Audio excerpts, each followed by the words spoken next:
faces. Worst generation, cooking up a feast while he's turning through the pages. Theories that he's making, from shonen to seinen. Blocked in, analyzing, using observation.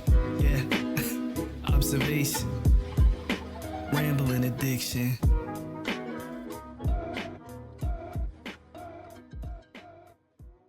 Hello, it's your boy, StrawHatLucas. That's not how I do my intros. I don't know why I did that. But yes, it is I, StrawHatLucas, and welcome back to another episode of Rambling Addiction, the series where I talk and you listen. I've been giving a lot of first thoughts lately, but let's go over something that I have a lot of thoughts about tonight, and that is Boku no Hero Academia, or as we English-speaking folk call it, My Hero Academia. Hey guys, Editor Lucas here. So, this episode does not contain as many cutaway gags as I usually do in a Rambling Addiction episode because of how serious I took the topic. So I really didn't set myself up to do as many as I usually do in Rambling Addiction, but it is what it is. Enjoy the episode, and we'll see you next week to get back to our regularly scheduled chaos. And more importantly, let's figure out, did the final war arc suck? I want you to know that my immediate thought is yes. What did he say?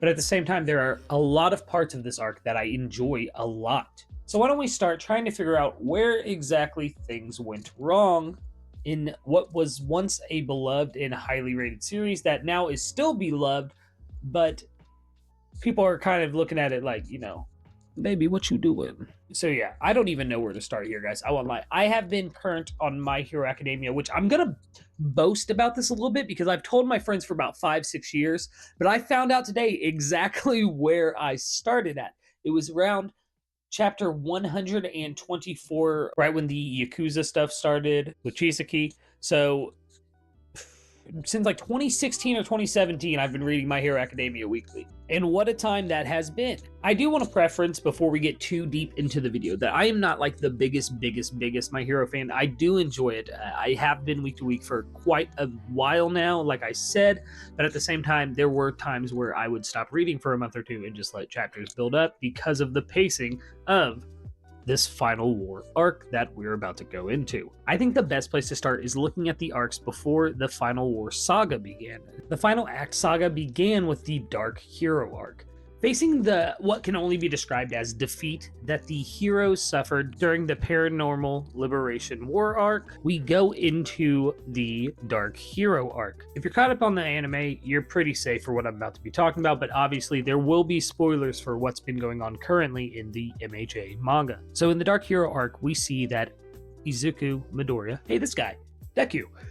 Deku is working on his own now. He's working with All Might and the top 3 heroes to go on this villain hunting spree, basically. He's taking out people left and right, and his friends are considerably worried.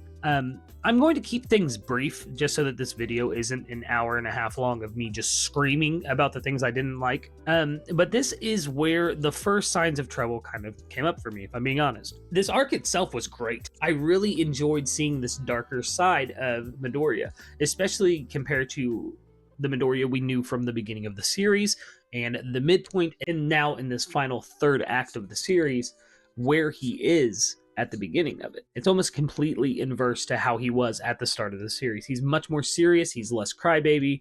Well, he's kind of more of a crybaby, but in a different way. He's starting to take on that responsibility that a lot of vigilante-style heroes have in Western media, that like, if I work with anyone, it will just get them hurt. And he does have a point. All for One is now active, and they have to worry about that at every turn. But then we get the moment where his friends come to him and they're like, hey, let us be here for you. Let us do this with you. Very, very shonen manga-esque, very My Hero specifically-esque. It's everybody is important to this story, and it's something that you needed reminded of after seeing what was going down in the Dark Hero arc, and especially after the Paranormal Liberation War. But they rushed right through it. Like, legitimately rushed right through it. I think there's like, They do the whole speech with Uraka and everything out in the rain with Izuku on the ground. And then, you know, them lifting him up and be like, but we want to do this with you, blah, blah, blah, blah, blah, blah. Paraphrase. And then it cuts to this, like, bath scene where they're just in the bathtub and all of the exposition and, like, those character moments that we really could have benefited from are just gone. Like, we did not see them. We also have this thing where, like, right after Uraka's speech, we've been waiting to see what Deku and her are going to say to each other, and he goes to talk to her, she's just asleep. You know, Uraka, she's falling asleep all the time. So it felt really weird. But then, yes, there's more, surprisingly. But if you're an MHA fan, you know exactly what I'm about to say. He's like, I need to talk to All Might and apologize. I need to apologize to All Might. And he's just standing outside the window, comes in, says like one paragraph. I think it's literally one panel in the manga. I'll try to put it up. But if I'm wrong, you know, I'm not putting shit up, bro. But either way, it was a very, very brief moment between Izuku and All Might.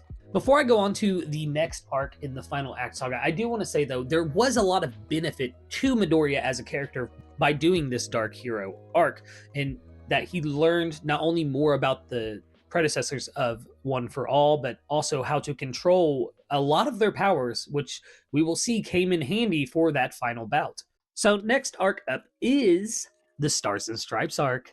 You know, every My Heroes fan's favorite arc. Favorite introduction of a fan favorite character that was around for a long time. I think we're getting close to where the anime is. I don't know. I haven't watched it since like season 3 or 4. So we may be getting closer to spoilers. Now, for those who are caught up with My Hero Academia and are familiar with how things have gone on in the series, you know that Stars and Stripes shows up, doesn't do anything besides explain her quirk and how it's basically overpowered, and then just, you know, dies. Unlike most opinions I've heard, actually, I enjoyed the whole Stars and Stripes fake out. I thought it was kind of bold of Hirokoshi to do, if I'm being honest. He introduced this new character that was like, yes, this is it. This is how we're going to be able to stop All for One. And then he just murked her. In a series where death hasn't been a super prevalent thing yet. Of course, we have had characters die, rest in peace, Big Sis Mag, but nonetheless, nothing like this. Also, don't worry, I do know Night Eye also passed tragically. Don't ruin the bit. So it was really interesting to see Hirokoshi just kind of just plant his foot down and be like, no, this character is gone. There's no coming back from this. This is bad. This situation is bad. And it felt like the story was reaching up to the notch that you would want it at for a Final War arc. Also, I won't lie, when Shigaraki touches her face and it starts to like crumble and she like tries to make the rule with New Order to stop decay and like it delays. Oh, what a moment though. Like it, and that's why it's hard for me to criticize My Hero Academia. I was actually very nervous before doing this because like I said, I'm not like a huge fan, but I do enjoy the series a lot. And it's weird to me how much of the fan base didn't enjoy this for what it was. It was Hirokoshi saying, guys, buckle up. And then proceeded to give us the most lukewarm Final War I've ever read. I jest. Like I said, I did not want to do this video just to crap on the Final War. The next arc we get to is the UA Trader arc, which I won't lie was a payoff for one of the biggest mysteries in the series. Well, mysteries, because they showed us, and I think it was like one of the earliest arcs, Ayuma like creeping on Deku outside of his window. I mean, that right there told me traitor. But I remember the fan base thinking it was the Invisible Girl as well. I can never remember her name. I'm sorry. There's a lot of heroes in My Hero. Who would have guessed? But yeah, I thought this was executed pretty well, actually. I'm not going to spend too much time on this arc particularly, just once again for brevity. But I do think that they pulled this off well in the whole twist of him being born quirkless and his parents paying All for One to get him a quirk and then it just not being compatible at all with his body. What a shit hand to be dealt, though. Like, seriously. Poor Ayuma. But at the same time, why are you betraying your friends, homie?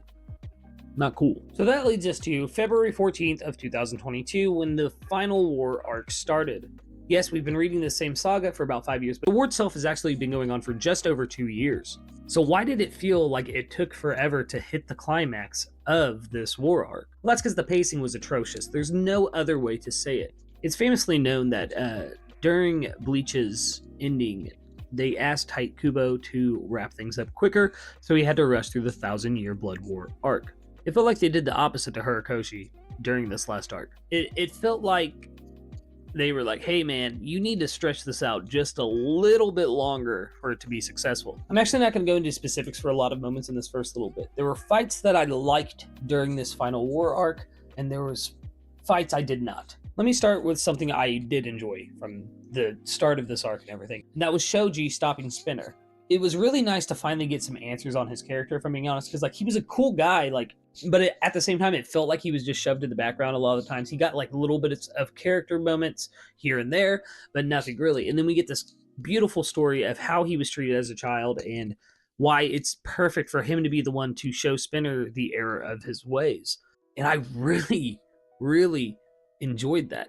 Another part of this arc that I really liked, and I'm going to be jumping around here, guys, because I'm trying to pull all this from memory. I've got the wiki pulled up and stuff, so I can, just because so much has happened. But another part I really enjoyed during this arc was Uravity and Toga's battle. It was really heartbreaking to see Toga break herself even more over Twice's death and not being able to be just like him. And then to see the battle with Uravity, where she obviously loses. Uravity saves almost everyone, if not everyone. And then Toga gives her life to save Uravity in one final act of, I don't know, kindness, if you want to call it that. It's really, it's almost like Uravity saved her, and I've enjoyed that. And I'm glad, because the will they won't they between Uraka and Deku is just, I don't know why I care about shonen romances as much as I do, but like, come on guys, just talk to each other, finally. But I'm glad that Toga's last bits of talking to Uravity wasn't about loving, you know, a person other than yourself. It was about loving yourself and who you are. And Toga finally kind of accepting who she was kind of a really beautiful way to round off her character. Just because of how long this video is already, I am going to jump into the fight between Shigaraki/AFO and Deku/OFA. For one, like, let's just get this out of the way. It went on for way too long, guys. And I have a lot of issues with that because Shigaraki is such a well-written villain. If I'm being honest, he is one of my favorite aspects of My Hero Academia and one of the reasons I've been reading for so long. And he had one of the best written come-ups of any villain in any shonen. And I say that a lot in videos where I'm like, I like this villain as much as I like any villain in any shonen. But when it comes to Shigaraki, like, his character development was just off the chart. Every time that you thought you knew exactly why he operated the way he operated, they would give you more onto a different reason that would debunk exactly what you were thinking of him. And it's just really sad that they kind of shelved him with AFO possessing him, and like, we got to see him in a little burst, and you know, Deku's trying to get to the child inside of him so that he can save him. And it's, I don't know, it just felt shoehorned, I guess. It was really odd. I think next I want to talk about is the Bakugo fake out death. When Bakugo died, I knew they were going to bring it back immediately. Like, especially when Ed showed up, I was like, okay, yeah, he's coming back. And then it took 1.5 years for him to come back to life, actually. That aside, and like how long it took Horikoshi to get to Bakugo's actual revival, his comeback was so hard. And then him taking out AFO was just amazing. Amazing. But this is where the problem lies. And I have to shout out my man, SSJ Cody, because him and me have spit on this before, is that the biggest problem with Bakugo coming back and then defeating AFO is that they undid it by making AFO take full control of Shigaraki. Gave me a satisfying revival of a dead character, which is hard to do in any media, and then took away the biggest victory that he had in the whole series to give it straight back to Midoriya, instead of letting Midoriya finish the fight with Shigaraki, who he had set out to defeat in the first place. His friends had taken care of AFO this entire time, teaming up together, being next to each other. Earphone Jack lost one of her ears. Like, it was a very calamitous battle. And then Bakugo comes in and whomps this dude, like, beats the brakes off of AFO, reverts him to a baby, then an embryo, then non-existent kind of beat up, my guy. And then, like I said, they undid it by making AFO possess Shigaraki completely. I was hoping we would get Shigaraki back and he would say, you know what, it doesn't matter, I'm still going to decay this land, I'm still going to destroy this world, forcing Midoriya to obviously have to stop him, which we all knew was going to happen. So by giving Midoriya the final hit, well, I mean, everyone got the final hit, because in an amazing My Hero Academia scene, you know, all of his friends showed up and showed him support, and it was very beautiful. But by doing that, it undid that amazing revival for me that Bakugo got. But here lies the biggest problem I have with the final war arc of My Hero Academia, in that it doesn't feel like My Hero Academia. A tonal shift can be good for any type of story, but when it's done incorrectly, we get what we got with My Hero. The stakes were always high for Class 1A. But adding this newer, bigger threat, and then going the route they did in executing that threat was a mistake. Hopefully, with the epilogue, I know we probably only have a handful of chapters left, 10, 15 at max, maybe. But hopefully with this epilogue, it can tie things up nicely that the fans are satisfied.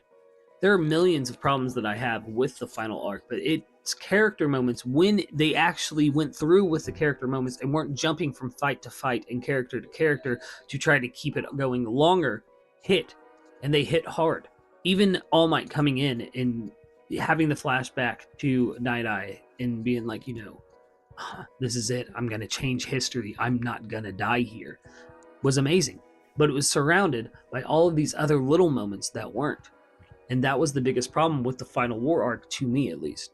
In closing, though, I do want to say I don't want everyone to be as harsh as they have been on the Final War arc as we know it. We don't know what kind of stress Shueisha was putting on Horikoshi. We don't know how much of this he really had planned. And if I'm being honest, I really think that when it comes down to a retrospective look, once My Hero's been over for 5, 10 years even, we'll look back on the final arc. And yes, while we had arc fatigue during that week-to-week slog that we had for these past 5 years of the saga going on, being able to binge it and not read it week to week will be beneficial to this arc. And I've said that numerous times in conversation that I don't think the Final War arc is inherently a bad arc. I just think that the week to week was so bad it possibly permanently damaged the reputation of what could have been one of the greatest animes to come out of that era. Manga that came out of that era. Sorry, I messed up the whole monologue. But yes, I've been StrawHatLucas. I know I skipped a lot of events from the Final War arc, but that's because I do like to keep these videos as close to under 30 minutes as I can. And plus, I do plan on talking about this in full once the epilogue and everything is over and the series has wrapped up completely. I will say this too before I do my ending spiel, that these last few chapters have felt like My Hero Academia, as in when I was reading them, it felt like it did when I first got into the series. Especially with all of his friends coming up and helping him in that final bout, and then the most recent chapter, seeing Bakugo's reaction to Midoriya losing his powers and thinking that he would always be there to be the next goal, you know what I mean? It felt like that emotional core that Horikoshi was so good at writing in the beginning, so I'm glad to see that it's still in it. And that is actually what gives me the hope that, like I said, once we reread this, once time has passed, retrospectively, that we will see this arc for the vision that Horikoshi was trying to paint for us. But yes, I've been StrawHatLucas, captain of the last arc. Make sure you go over there and subscribe to me to see me and the crew do live streams every Wednesday. Make sure you check out the Kushi YouTube channel. And of course, make sure you subscribe here to catch new episodes of Rambling Addiction every Wednesday. Do likes, comments, subscribe, all the YouTube stuff, of course. But most importantly, more than anything, go beyond. Plus ultra. Have a wonderful, wonderful night.